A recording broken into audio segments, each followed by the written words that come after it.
High বন্ধুরা, আমার মেয়ে স্কুলে খাইয়ে দেখো বাড়ি এসে ভাত খাচ্ছে।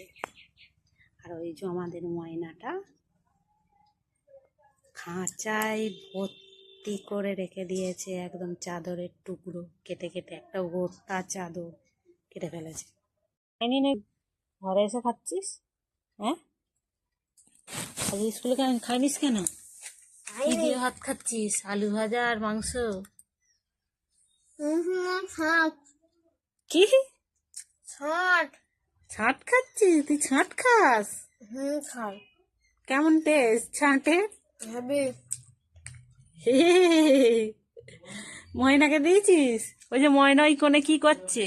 হাই ময়না, কি করছিস ওই কোণেতে? দেখো বন্ধুরা, একটা গোটা চাদরকে কেটে কি অবস্থা করেছে খাঁচা।